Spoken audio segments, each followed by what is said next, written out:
Can you please check the audio if it's okay? Thank you. Okay, so let's start, no? So let's start with the investment in debt securities.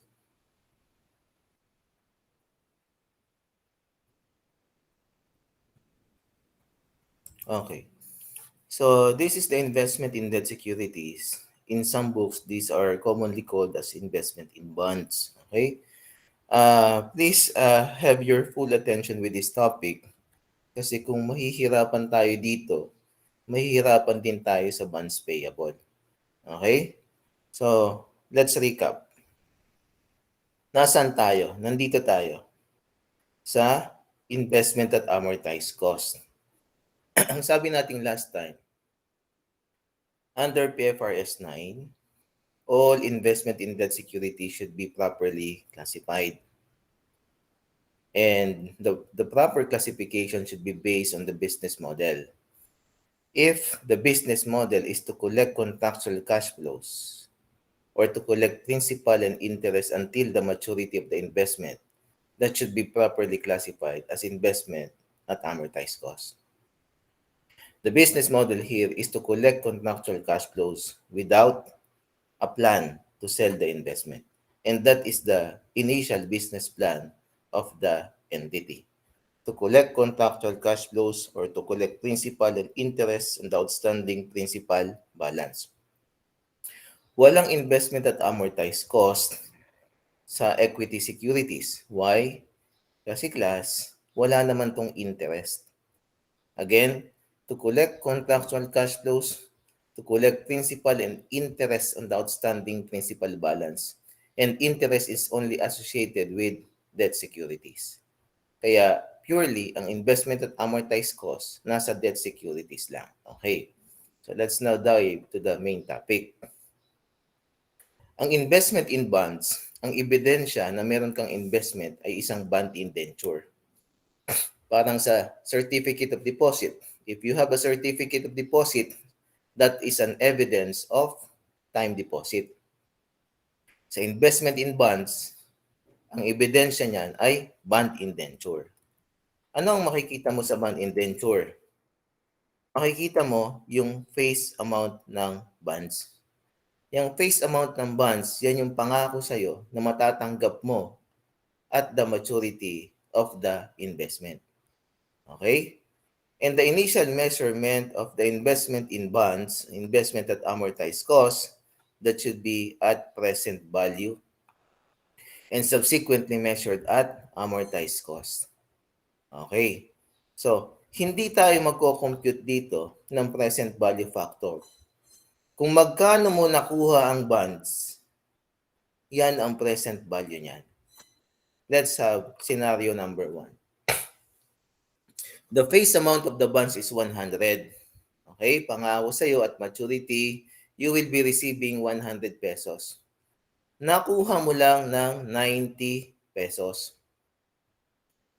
Okay? So meron kang discount na 10 pesos. Ang pangako sa yung matatanggap mo at maturity ay 100, nabili mo lang ng 90 pesos, meron kang discount. Question number 1, chat box please. If you are the investor, ano sa tingin mo ang nangyari? Meron ka bang gain or loss on the transaction? G or L lang sa chat box.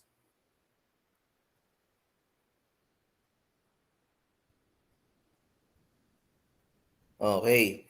That is a gain on the part of the investor. However, that gain cannot be recognized as an outright gain. What is now the accounting treatment of that gain?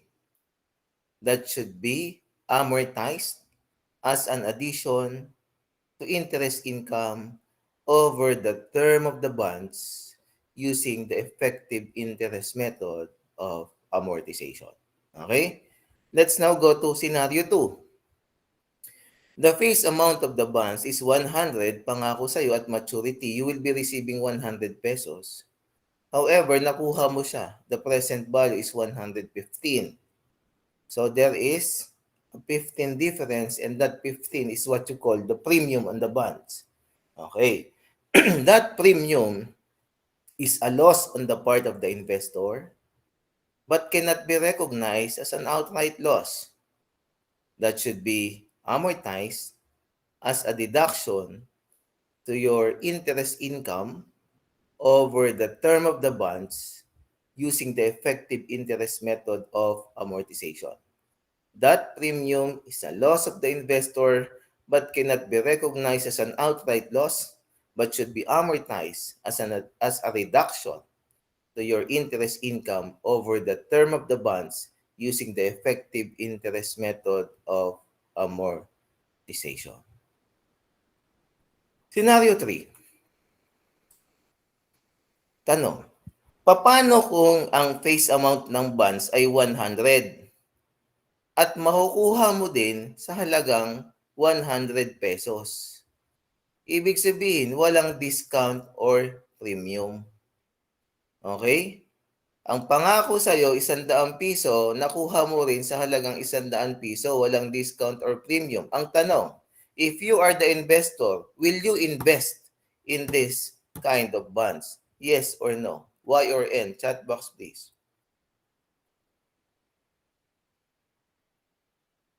Okay, so mix ang sagot. Ayusin natin, class. Ang problema minsan, kaya tayo nahihirapan sa pag-solve ng mga ganitong problem because of the substance. Okay, yung concept behind. Kung sinasabi natin na hindi tayo mag-i-invest sa ganitong scenario number 3, ano sa tingin mo yung mga nag-i-invest sa premium at a premium, nagbabayad ng mas malaki kaysa sa pangako? O, di ba? O, ganito yan, class. What is the substance behind this kind of investment? Nag-i-invest ang investor sa bonds or debt securities not primarily on the discount or premium, but on the related interest income na kikitain nila. Okay? Sa isang bonds class, there are two rates na makikita ka, interest rates. One is the nominal rate or the stated rate, and the other one is the effective rate. Let's have scenario 1. Sa scenario 1, let's say, ang stated rate ay 10%. Nakalagay sa bond indenture at maturity, makakatanggap ka ng 100 pesos at makakatanggap ka rin ng 10% interest on a regular interval, let's say annually, in a period of 10 years. Let's say 10 years ang bonds. Okay? Diyan sa stated rate or nominal rate, diyan mo makukuha yung isang interest income mo. This is the interest income. Let's say the stated rate is 10%. So dito yun manggagaling. Ang interest income mo, panggagalingan niya, yung sinabi niyang stated rate na 10%. So that is what? That is 100 times 10%. So this is 10. Okay? Nga lang, hindi pa yan ang total interest income mo. Because of this discount amortization, which is a gain on the part of the investor, but cannot be recognized as an outright gain, that should be amortized as an addition to your interest income over the term of the bonds. Ibig sabihin, because of this gain na 10 pesos, ang total interest income mo, hindi lang manggagaling sa stated rate. Magkakaroon ka pa rin ng income coming from the discount amortization. So if that is 10 years, that is 10 divided by 10, so meron pang 1 dito. So the total interest income in this kind of transaction number 1, that is 11 pesos. 10 coming from the stated rate plus the discount amortization of 1, and that is 11. Let's now go to item 2, premium. Bakit sir, may bumibili pa ng bonds ng mas malaki kaysa sa face amount? Bakit hindi na lang yan humanap ng at par with 100 or mas mababa? Kasi pag in-issue ang bonds, may hangganan yan. Let's say ang in-issue lang ay 2 billion bonds. Okay? Let's say ang equivalent ng isang bond ay 100,000 pesos. mapupuno yan eh. Mapupuno. Okay?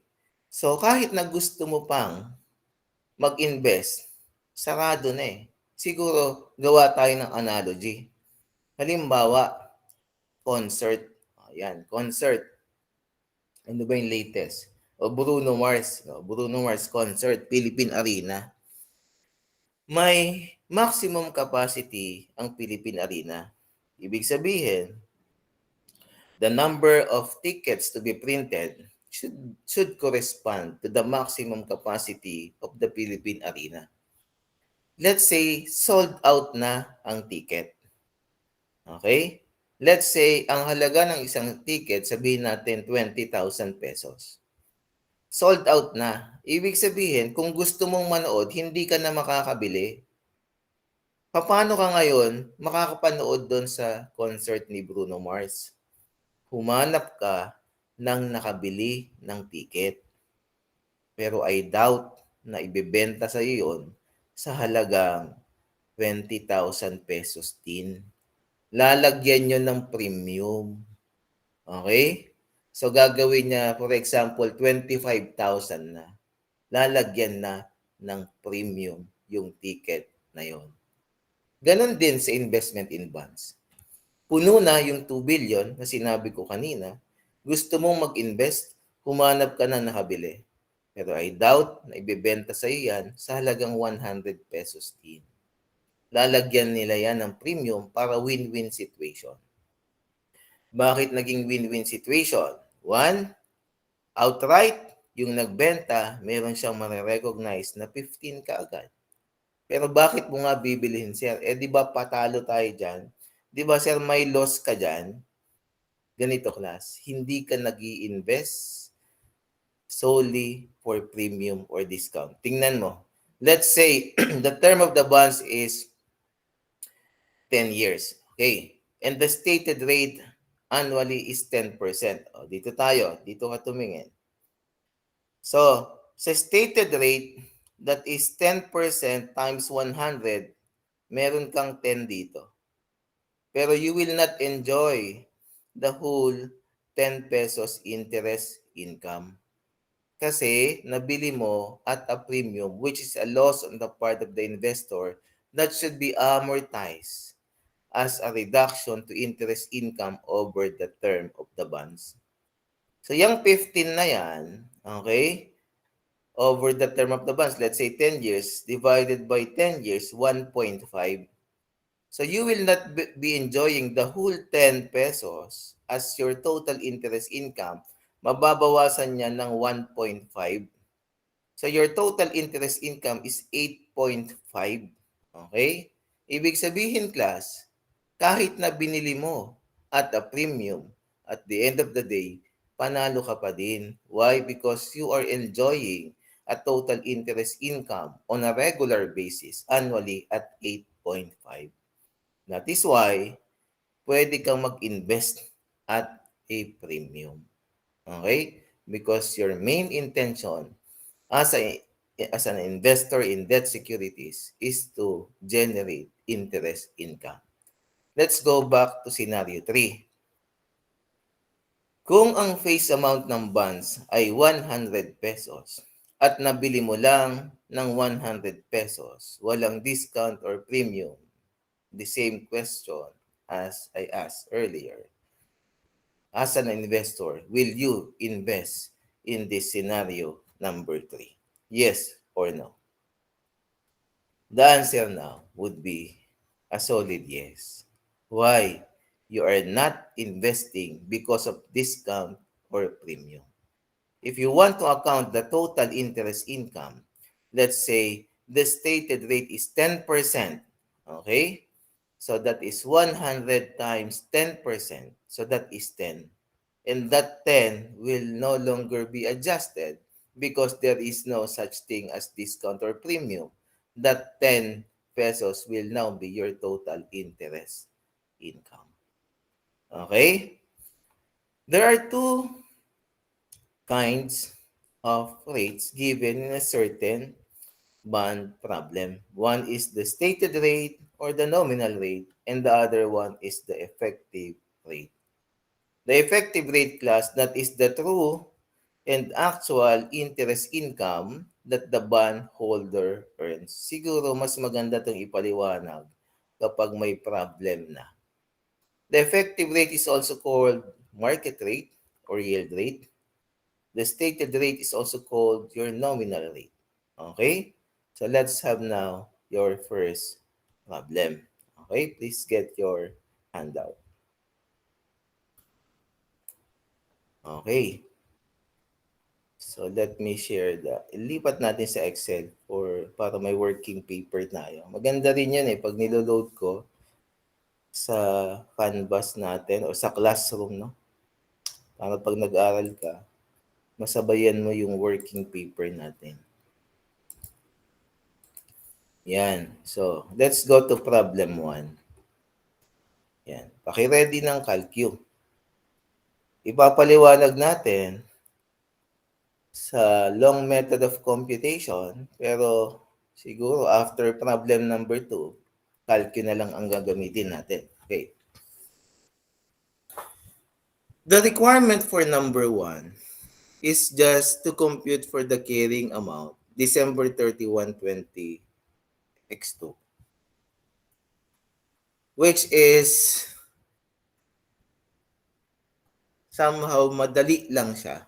Pero class, we will be using problem number 1 to answer all the questions that are commonly asked in the board examination. And what are those common questions given in the board exam? 1. Compute for the carrying value of the bonds. Next, how much is the unamortized bond discount or bond premium? Next, how much is the interest income? Next, how much is the bond discount or bond premium? Okay? Ano pa? How much is the amortization of the bond discount or bond premium? These are the common items given in the board exam. Okay. Let's now deal with item 1. On January 1, X1, the company acquired 8% 1 million bonds for 936,603. The principal is due December 31, 20 X4, but the interest is due annually. The yield rate or the market rate or the effective rate on the bonds is 10%. The investment will be subsequently measured at amortized cost. How much is the carrying amount of the investment December 31, 20 X2? Okay, let's recap the concept. The initial measurement of an investment in bonds is at present value. Okay. So the present value of these bonds is what? Kung magkano mo siya nakuha. So, in January 1, okay, January 1, X1, the present value is 936,603. Okay, that is now the initial measurement. Okay. Next question. Chat box, please. Is this transaction a discount or a premium? So this is a discount. Okay? And how much is the discount? We will be comparing this 936 to 1 million pesos. Okay. So the 1 million pesos is the face amount of the bonds. So therefore, this is now your discount. Okay, there is a discount here because the present value is less than the face amount. So we have here 1 million minus 936. That is 63,397. Next question. Is this discount gain or loss on the part of the investor? Chat box, please. Is this discount, gain or loss on the part of the investor. This is a gain on the part of the investor but cannot be recognized as an outright gain. This should be amortized as an addition to interest income over the term of the bonds. Okay? So here, meron tayong interest receivable. And the interest receivable will be coming from the use of your stated rate. Okay? So the stated rate is 8%. And your interest income will come from your effective rate or market rate of 10%. If we will be completing this effective interest method of amortization, this will be computed like this. Every December 31, okay, each year end, you will be receiving 8%, and that is equivalent to 1 million times 8%, that is 80,000 pesos. So this is December 31, 20 x1, 80,000. Okay? 20x2 December, 80,000 again. Hanggang kailan ba yan? Hanggang 20x4. Okay? 20x3 December, 80,000. And 20x4 December, 80,000. That is the main reason kaya ka nag-i-invest sa bonds. Nung pinakita sa iyo ito, sa bond indenture, tatanggap ka ng 8% on a regular basis at each year end. Okay. So let's complete the effective interest method of amortization. So that is 936 times 10%. Yan. So the amortization here is, ito gagawin lang natin ito sa calculator, ha? Okay, 13,600 for the first year. Next question, will this 13,660 be added or deducted to 936?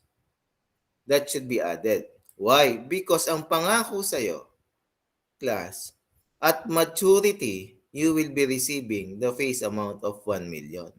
Dito, 1 million yan. Okay? Kaya papunta ka sa 1 million. So this should be added. So this is plus 13,660. Okay? The same procedure applies here to complete the effective interest method of amortization. But then, class, again, hindi natin to gagawin ng ganito. Calculate lang tayo later. Okay? Just to emphasize the concept. Kaya ko to ginagawa ngayon. Okay? Kasi class, yun ang gagamitin mo pag nagturo ka ng undergrad. Huwag mo munang ituruan ng shortcut. Kailangan ipaintindi mo muna yung konsepto. Pag naintindihan niya yung concept, madali na to eh. Ito. Bakit natin to ginagawa? O, tingnan natin. Ayan. So, ano lang to, kung may discrepancy dyan, that is just due to rounding of error. Okay? So, i-drop na natin yung mga decimal. Okay.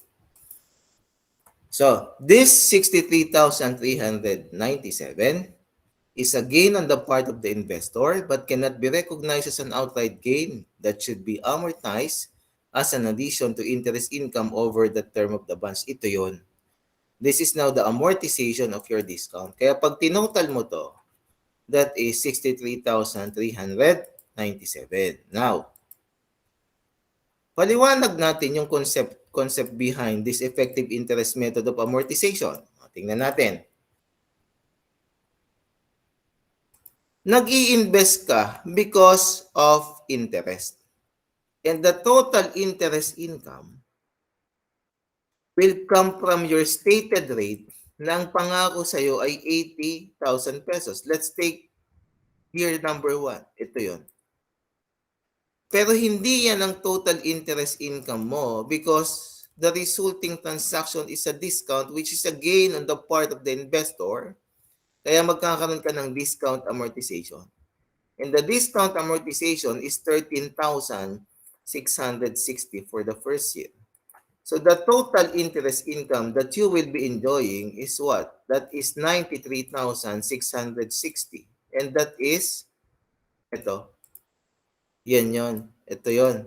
Yan yung essence ng ginagawa nating effective interest method of amortization. Now, sir, to get the interest income, ang gawin ko na lang, present value or carrying value times the effective rate.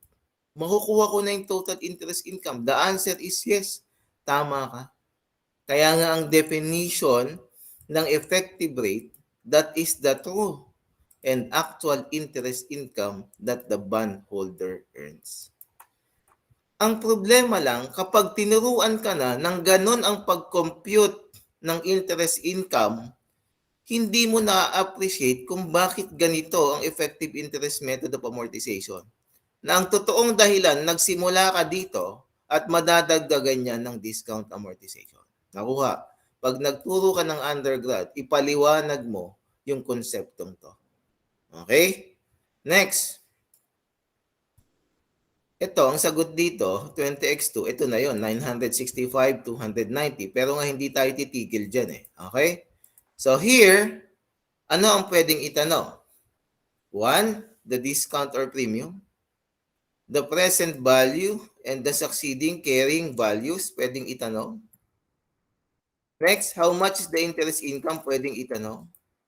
At ano pa? Favorite question sa exam. How much is the unamortized bond discount or premium? Okay, let's have this. How much is the unamortized bond discount or premium in 20x2? Okay? Kung ito 20x2, ang unamortized portion ng discount ay ito. Yan. So that is 16,529 and 18,182. So this is what?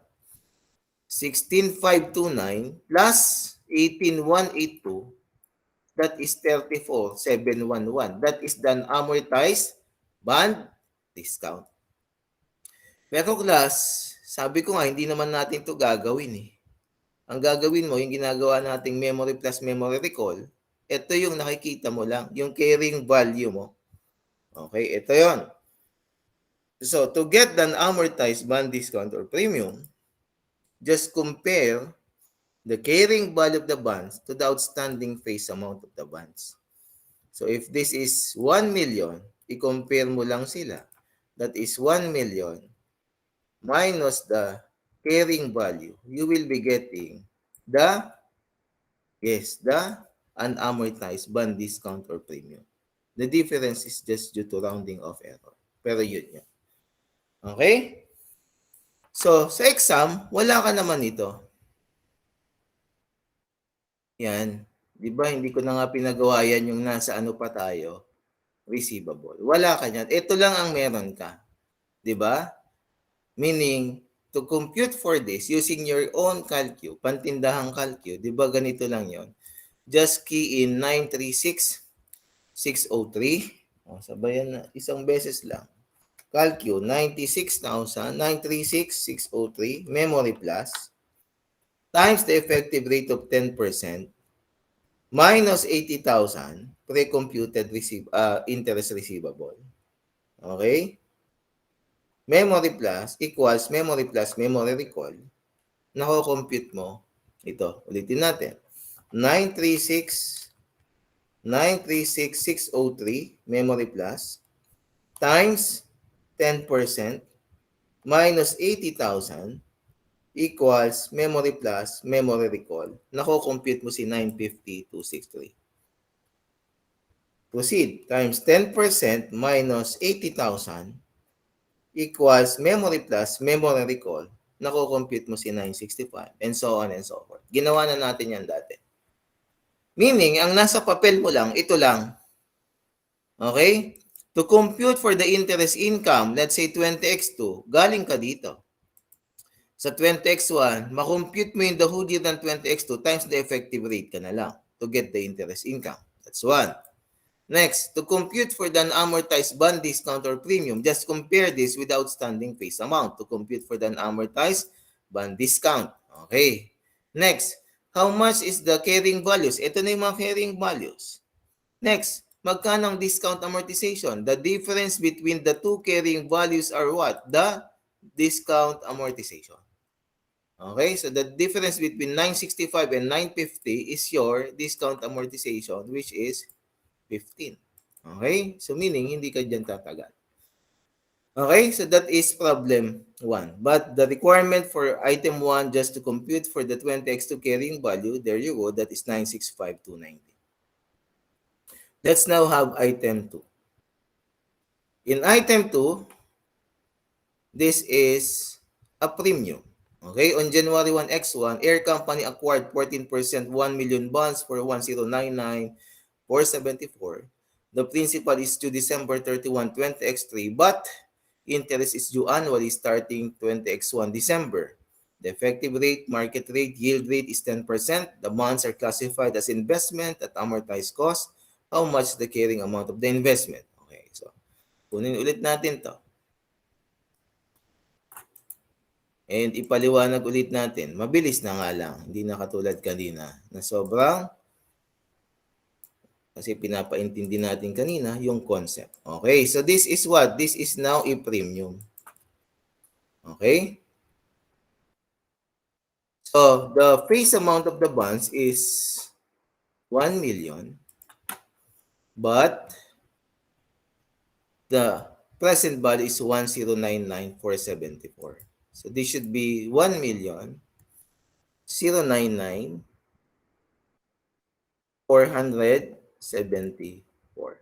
Okay? And the face amount is 1 million. So there is a discount amounting to 1,099 minus 1 million or a premium. This is now a premium. Okay? Premium siya. Which is a loss on the part of the investor, which cannot be recognized as an outright loss, but should be amortized as a reduction to interest income over the term of the bonds. Okay, so the interest here, stated rate is 14%. So this is 14%. And 14% of that is 14% of 1 million, that is 140,000 pesos. So this is 140,000. And the effective rate remains to be at 10%, and this is only until 20x3. So wala pala to. Yan. Okay. So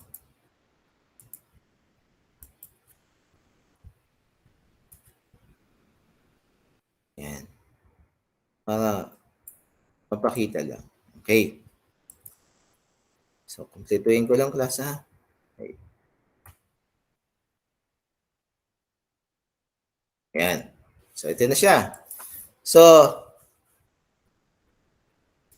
this 99, which is a loss on the part of the investor, should not be treated as an outright loss, but this should be amortized as an addition to interest income over the, as a reduction to interest income over the term of the bonds. So, kung eto ikaw, ang investor na yan, ang pangako sa'yo, 140,000, you will not be enjoying the whole 140,000 because of that loss transaction or a premium. Magkakaroon ka ng premium amortization dito. And the premium amortization for the first year is 30,053, and that is a reduction to that 140,000. So, ang ma-enjoy mo lang is 109,947 for the first year. Okay lang. Panalo ka pa din naman. Okay? So, let's now go over with the common questions. Magkano ang amortization? Ito na yon. And ito, memory plus memory recall lang din to. 1,099,474 memory plus times 10% minus 140,000 equals memory plus memory recall na kukuha mo to. Okay?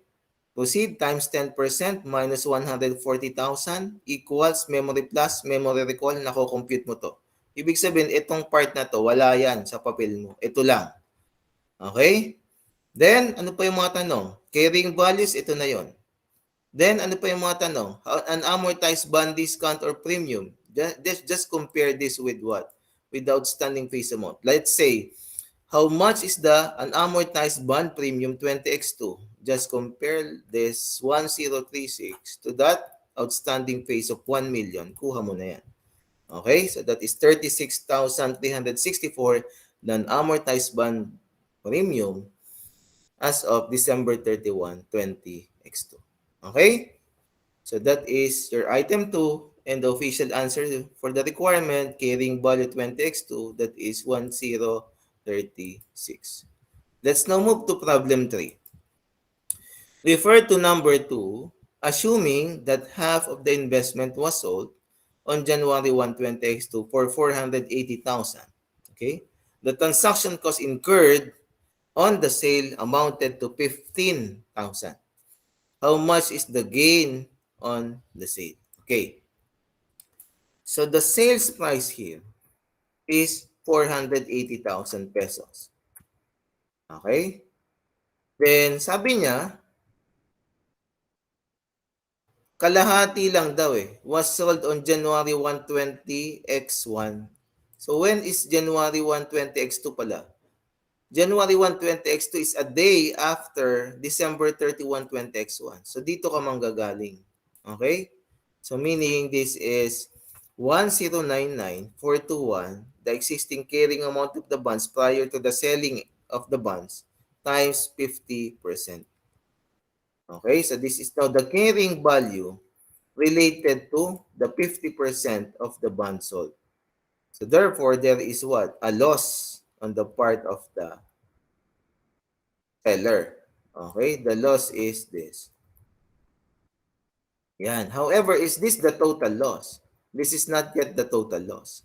Kasi nagbayad ka pa ng transaction cost na 15,000 pesos. Therefore, the total loss here would be 69, no? So 54 plus 15, this is your total loss, which is 69,711 rounded off. The total loss, which is the answer for problem 3. Okay?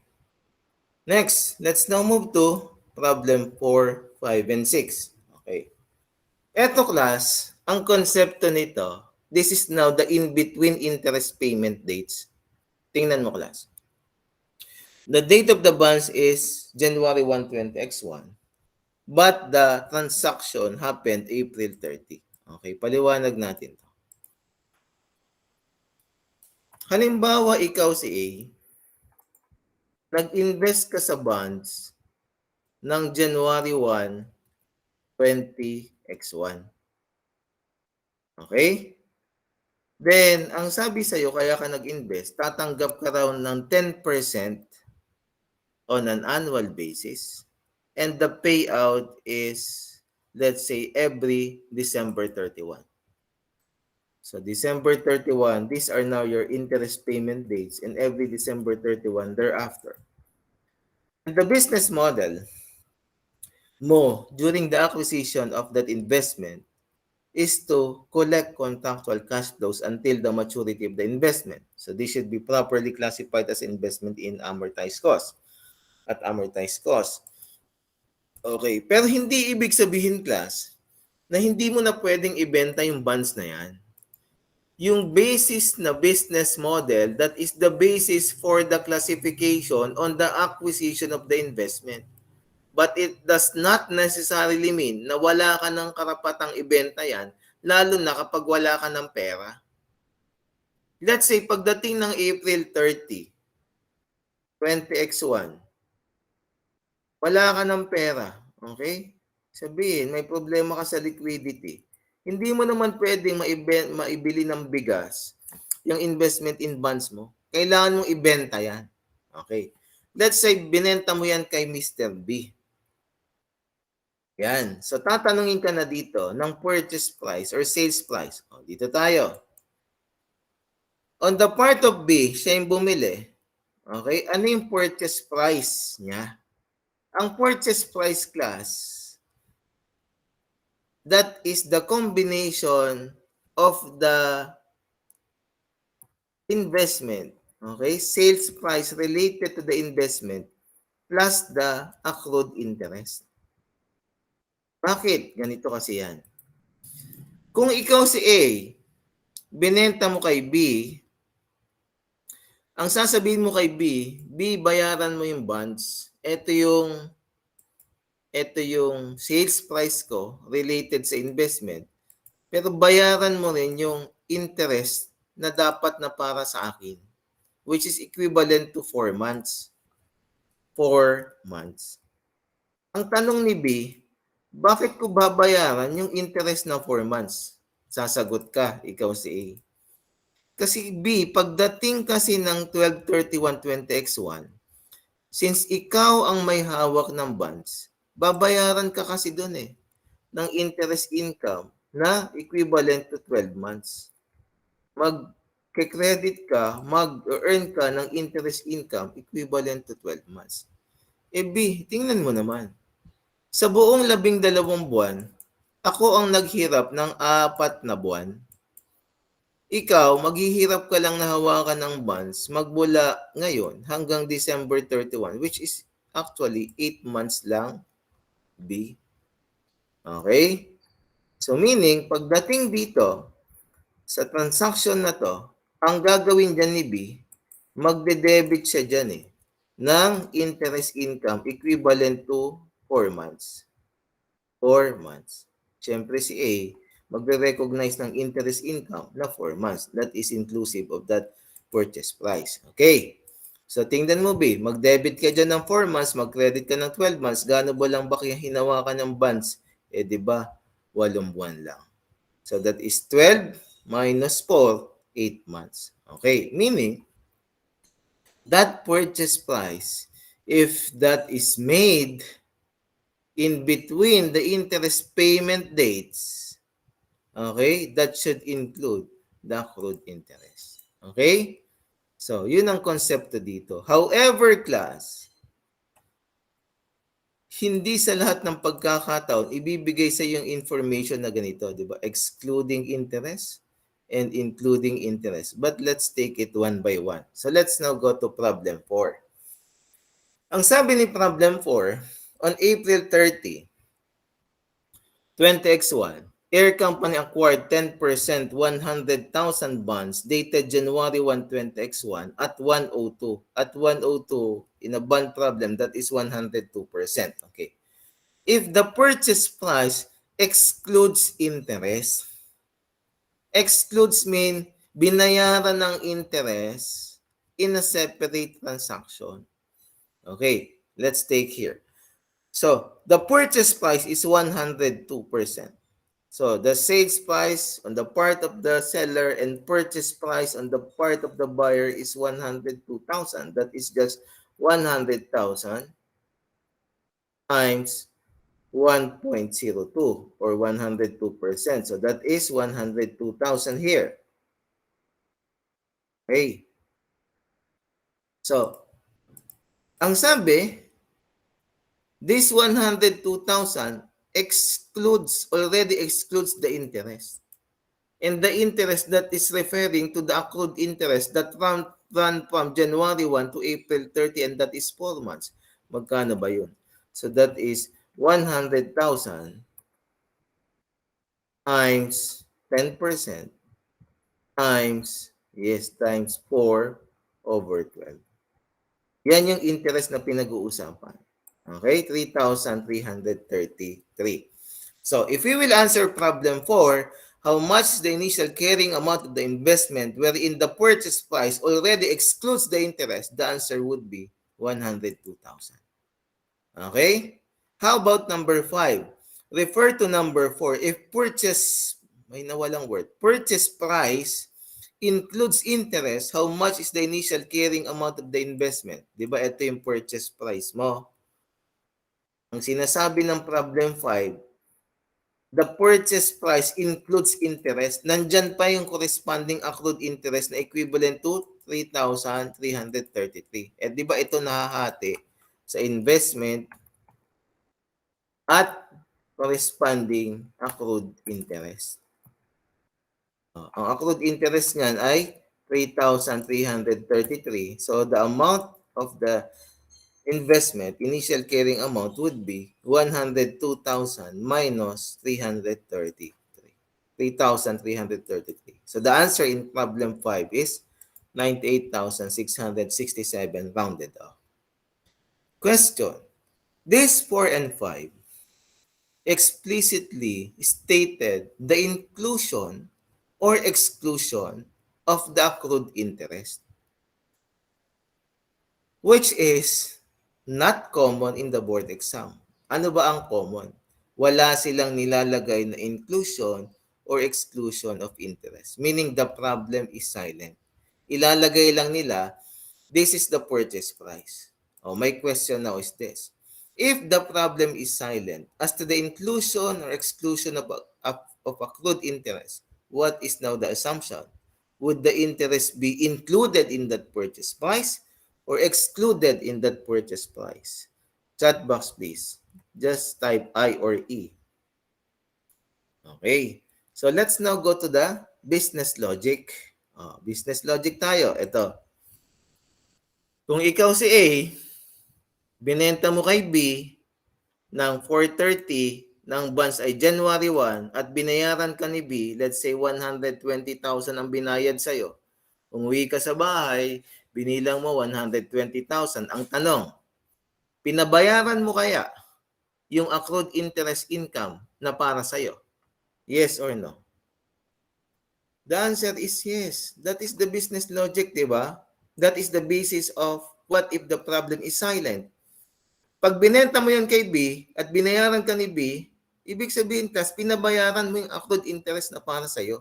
Kasi hindi ka papayag na hindi yun pababayaran.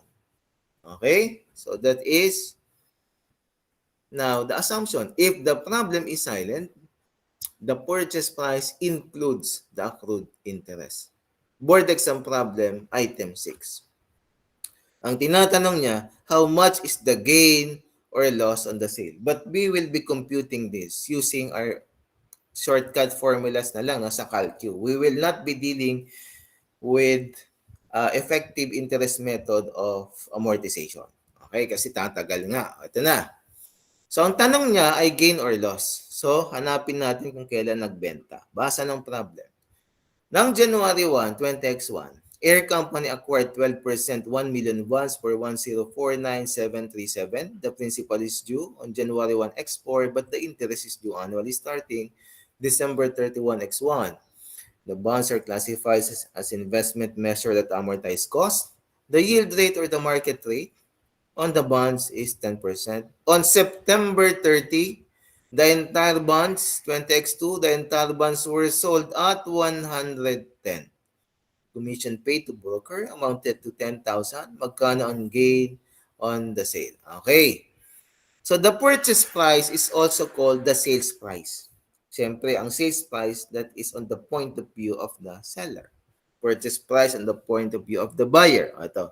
Ang sales price niya dyan is 110. So, this is now September 30, 20X2.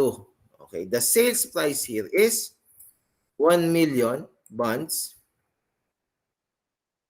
times 110% times 1.10.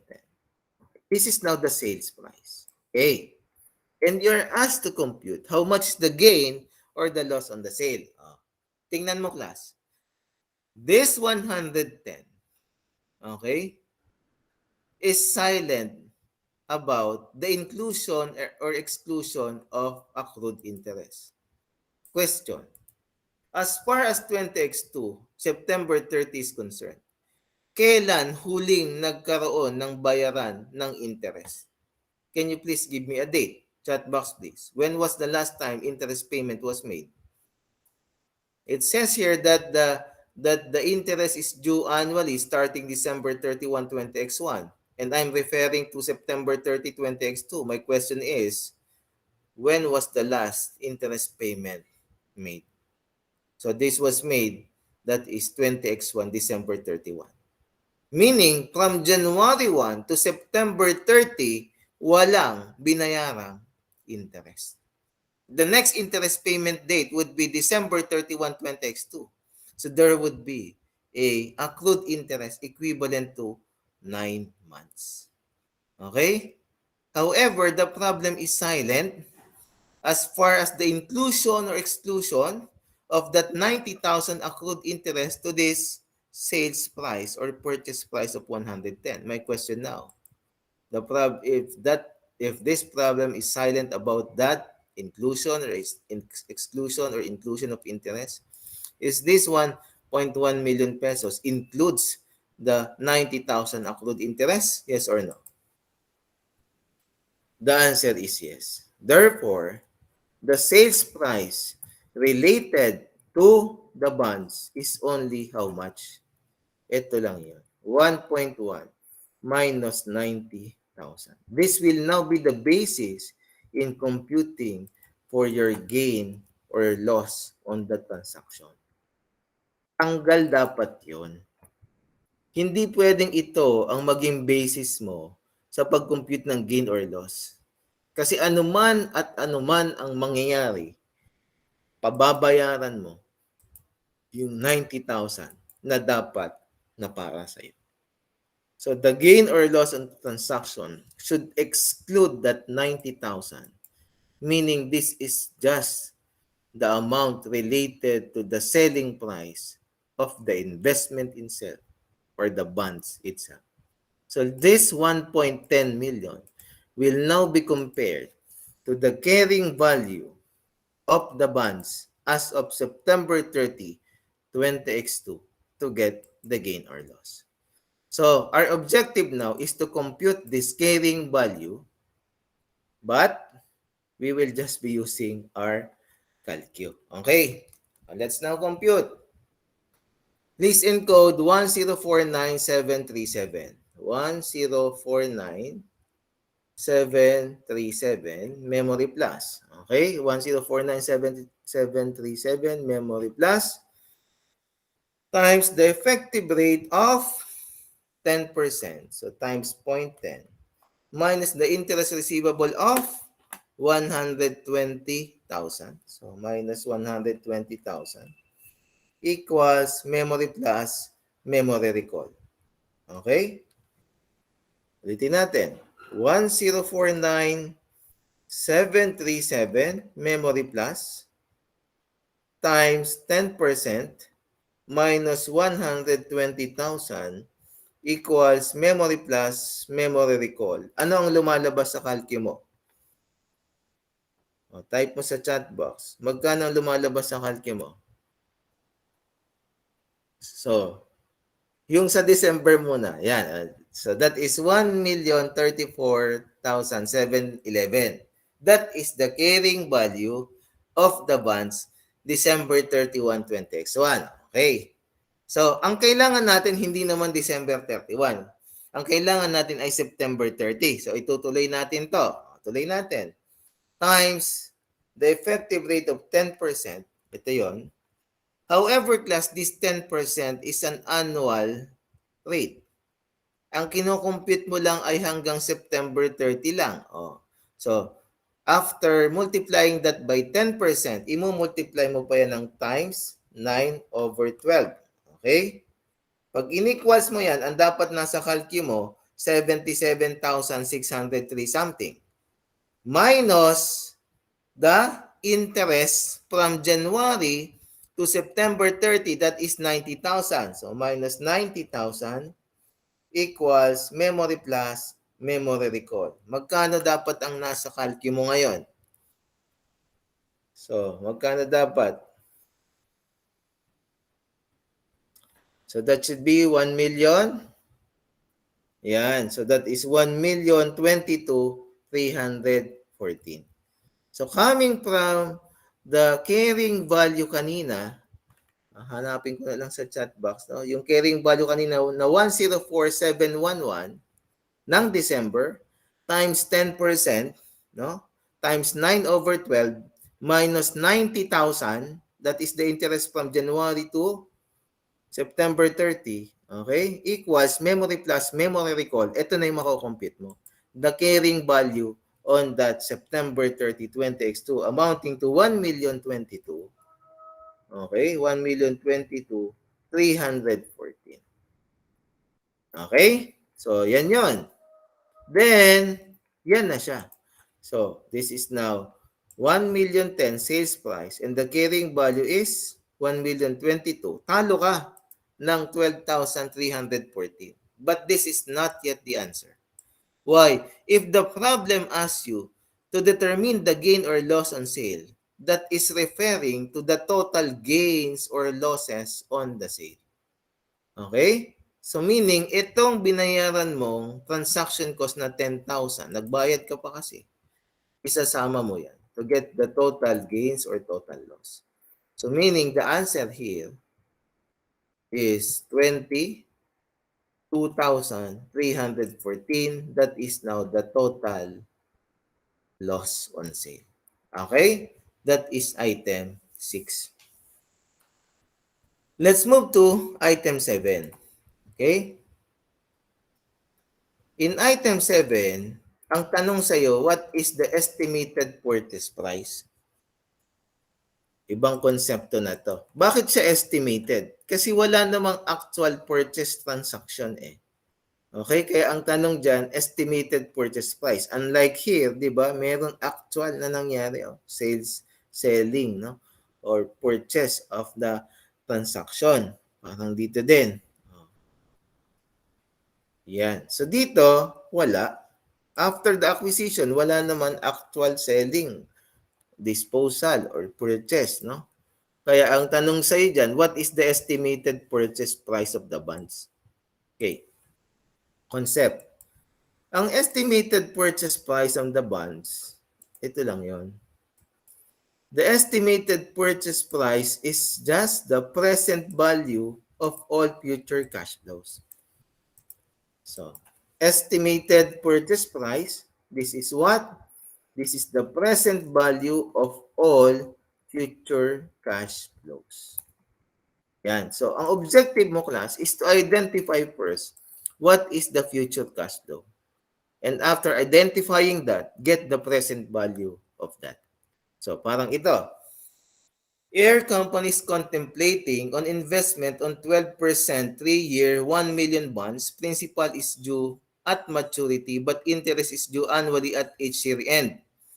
Air company determines that the current market rate on January 1 is 14%. How much is the estimated purchase price of the bonds on January X1? Okay. So the common items, kinds of bonds na binibigay sa board exam is one is the term bonds and the other one is the serial bonds. Pag sinabing term bonds, ito yung common, isa lang ang maturity. Yung isa na common, the serial bonds, ito yun, no? Serial bonds, may series of maturity siya. Yan, the bonds will mature as follows. 1, 2, 3, tatlong beses. Series of maturity, serial bonds yan. Itong maturity nito, isa lang, ang tawag dyan, term bonds. Okay. So, since we are asked to compute for the estimated purchase price, we will now compute for the present value of all future cash flows. At saan ba manggagaling ang future cash flows ng term bonds? Okay? Manggagaling yan doon sa at maturity na principal at manggagaling sa interest. Okay? So, ang principal nito na 1 million pesos, yan ang future cash flows niya, 1 million. At yung interest na on a regular basis na magkano? That is 12% of 1 million, 120,000. That is annually. So, yan na ang future cash flows ng term bonds. Pero hindi pa yan ang sagot. Kasi ang estimated purchase price is the present value of all future cash flows. Okay. So, itong principal na to, so gagamit na tayo dito ng present value factor to get the present value ng lahat ng future cash flows. At ito na yung magiging sagot mo. Okay? Since this principal amount will be receiving at maturity, therefore, we will be using the present value factor of 1. PB of 1. And this interest will be received, no? Will be received on series of interest payment dates, which is annually. Therefore, we will be using the present value factor of an ordinary annuity. At what percent? At effective rate of 14%. Okay, and what is N? N is the 3-year bonds. Okay, can you please account for the present value factor of this? Lagay natin. So that is 1.14. Babalik na naman tayo dito. 1.14. Dalawang divide, tatlong equals. 1, 2, 3. So this is 0.6749. Diba? 0.6749. Okay? How about the present value factor of an ordinary annuity at 14% and is equal to 3? Can you please type your answer in the chat box? O gamitin mo na lang 4 decimal places din. Okay? So that is 1.14. Ay, hindi. Tama. 1.14. Dalawang divide. Tatlong equals. 1, 2, 3 minus 1 divided by 0.14 minus 1. So your factor is, chat box please. What is the present value factor of an ordinary annuity at 14% and is equal to 3? O, calcu pantindahang calcu. 1.14, dalawang divide, tatlong equals, 1, 2, 3, minus 1 divided by 0.14. Okay? So, factor 2.3216. Okay? So, that is 1.14, dalawang divide, tatlong equals, minus 1 divided by 0.14. So, 2.3216. Okay? So, yan na siya. So, this is 1 million times 0.67 and 120,000 times 2.32. So, this is now the estimated purchase price of 953,492 for January 1. Okay? Let's now go to item 8. Item 8, ang tanong niya, what is the current portion of the investment on January 1, 20X1? Okay. So this item 8 class is a serial bonds because it has a series of maturity. Okay? Basa. January 1 X1, Air Company purchased 10% 3 million bonds for 3105726. The bonds are classified as financial asset measured at amortized cost. Principal on the bonds mature as follows. Okay? Interest is due annually at each year end. The effective rate on the bonds is 8%. Magkano ang current portion ng January 1, 20X1? Okay. So, kapag serial bonds class, your step number 1 will always be the computation of collections. Okay? Your first step will always, kahit ano pa yan, kahit anong tanong dyan sa serial bonds, ang first step mo dyan is the computation of your collection. Paano, sir, mag-compute ng collection? Remember the business model of this? The business model of investment at amortized cost is the collection of principal and interest on the outstanding principal balance, and that would now be your collection. Okay? So let's now compute for the collection.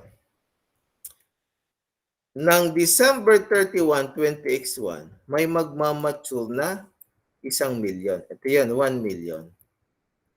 Okay? And the outstanding principal balance from January 1 to December 31 is the whole 3 million pesos. Okay? So, ito yun eh. Interest on the outstanding principal balance. So, this would be 3 million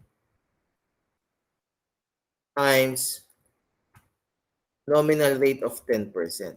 Okay? So, that is 300,000. Meaning, the collection for December 31 is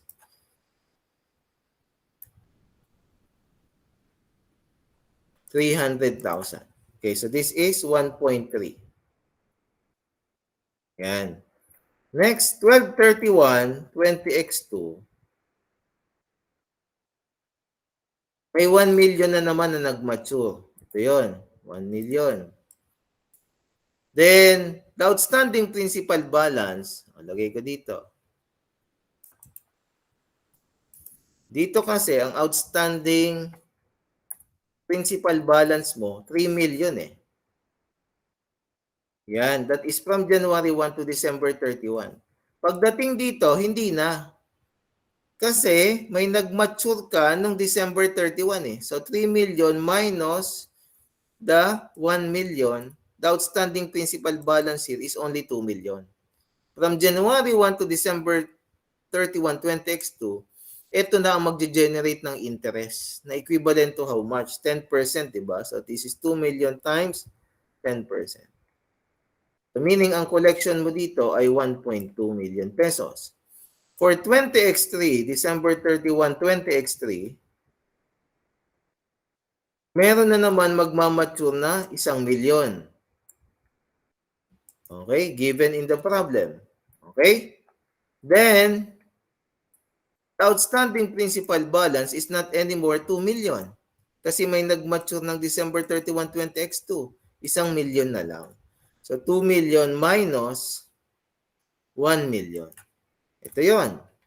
Okay? So, this is now the interest on the outstanding principal balance, 1 million times 0.10%, 0.1. So, that is 100,000.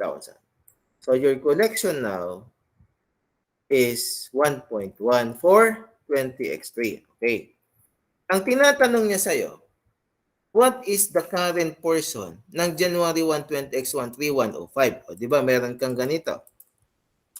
Ang present value mo, initial measurement, is at 3105726. 3105726. Okay. Ang tanong niya sa'yo, ano yung current portion niyan?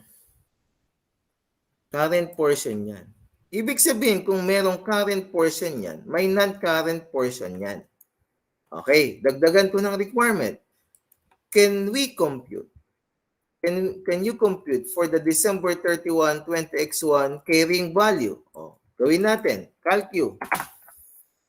So, please key in 3105706. 3105726. Okay? 3105726 memory plus. Okay? Times the effective rate of 8% times 0.08 minus the collection of 1.3 million pesos minus 1,300,000 pesos equals memory plus memory recall. Magkano ang lumalabas ang calcu mo? Chat box please. That is 2 million 54 184. 2,054,184. Okay? Yan. So, 2,054,184. Okay. O, tanong. Ito bang 2 million? Investor ka, di ba? Ito bang 2,054,184 na yan? Kailan mo ba yan makukolekta? Is that within 20x1 or beyond 20x1? Is that within 20x1 or beyond? Oh, so that is beyond 20x1. If that is beyond 20x1, so what is that? Is that the current portion or the non-current portion? So the non-current portion. Ibig sabihin, class, itong 3,105,726, may current portion yan at may non-current portion yan. Ang non-current portion niyan ay yung 2,054,184. So, ibig sabihin, ang current portion niyan, ito, yung amortization na ni-recognize mo dyan. 3,105 minus 2,054. This is the current portion of the 3,105,726. Okay? So, that is item 8. 9. Refer to number 23. Di bonus question to. Wala namang number 23. That should be number 8, no? Refer to number 8. This should be number 8. How much than amortized bond premium December 31, 20X1? Unamortized bond premium daw. Di ba, sabi natin, we will just be comparing the present value or carrying value to the outstanding face amount of the bonds to get an amortized bond premium or an amortized bond discount. Okay. January 1, 20X1, the amortized bond, the face amount, the face amount of the bonds is 3 million. Yan. Yan 3 million. Kaya dito, meron kang unamortized bond premium or the bond premium for 20X1 na magkano? 105. Pero hindi naman yan ang tanong eh. Ang tanong niya dito. Okay? So, tanong ko sa iyo, what is the outstanding face amount of the bonds as of December 31, 20X1? Chat box, please. How much is the outstanding face amount? The outstanding face amount is not anymore 3 million because may nag-mature na 1 million. So, the outstanding face amount here is only 2 million. Therefore, the unamortized bond, this bond premium here is how much? 54,184. That is the answer for problem 9. Okay, let's now go to the last problem of this handout. Okay, ang sabi niya dito, how much is the estimated purchase price of the bonds January 1, 20X1? Okay, ano na naman ito? Serial bonds na naman ito, klase. So again, kapag serial bonds, ano ang sabi ko sa iyo? Your step number 1 will always be the computation of your collection. On January 1, X1, the company contemplates of acquiring 10% 3 million bonds as investment. Principal on the bonds will mature in 4 semi-annual installments. Interest on the outstanding principal balance is also due semi-annually. The effective rate is 8%. How much is the estimated purchase price? What is again the estimated purchase price? The estimated purchase price is the present value of all future cash flows. Nakuha. And the serial bonds, what is the future cash flows of the serial bonds? The future cash flows of the serial bonds, that is your collections. Okay, yan yung future cash flows niya. Future cash flows of a serial bond is your collection, coming from the collection of principal and interest on the outstanding principal balance. Okay? So let's now account for this. Okay. So here, ang principal mo, this is July 1, 7-1, X1, may magmamature na 1.2. Okay. So, the outstanding principal balance is how much? Diba 3 million pa siya dyan. Okay, 3 million. Then, interest would now be, let's compute. So, that is 3 million times the rate of 10% stated rate, but this is just for 6 months, January to July.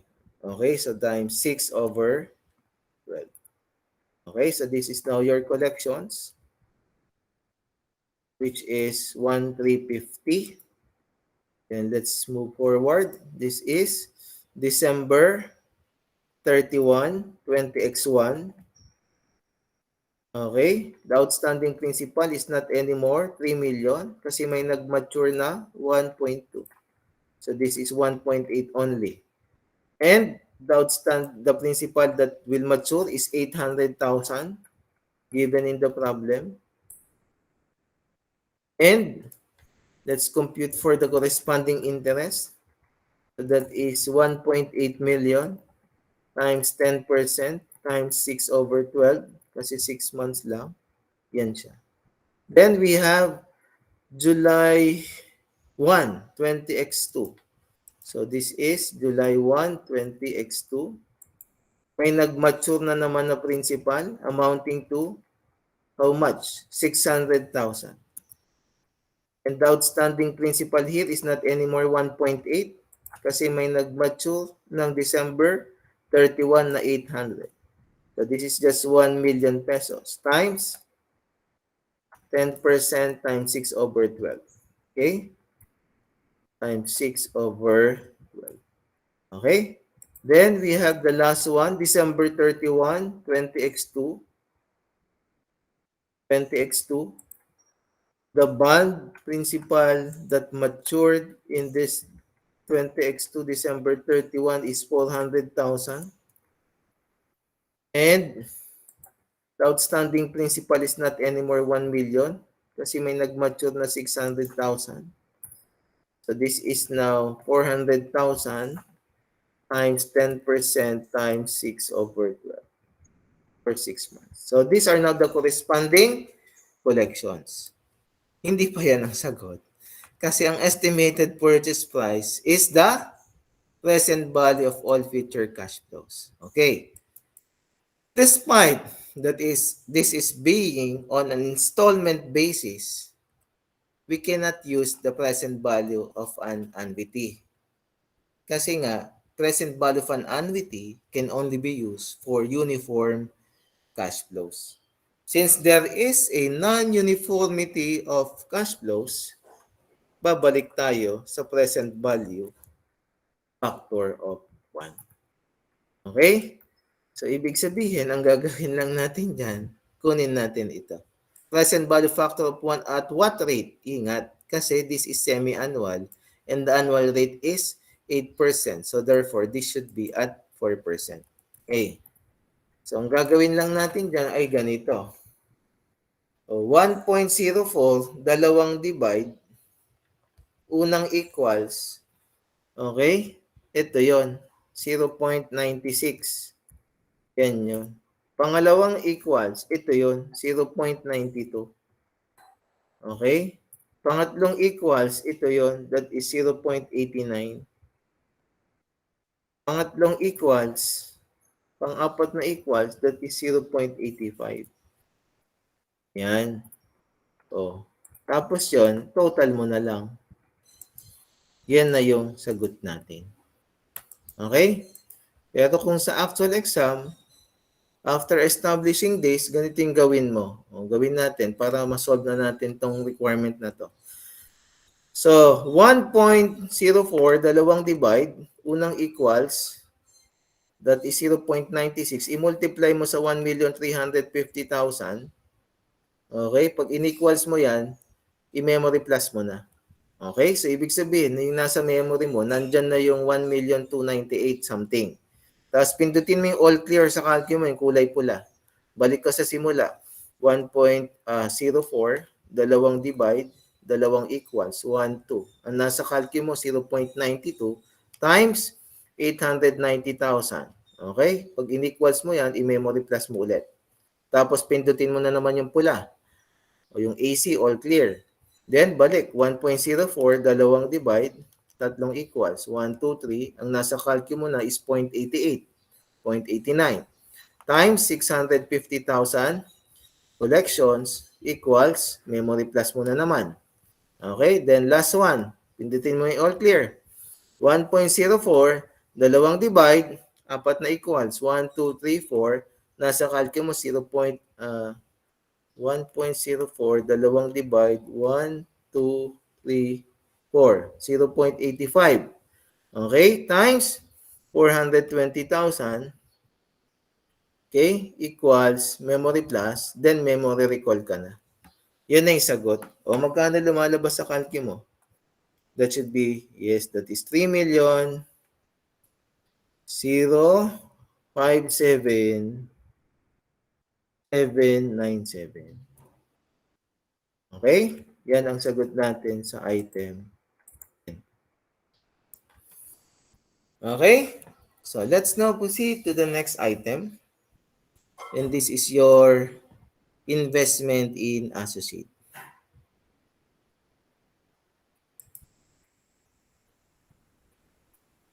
Okay. Balik tayo sa concept map.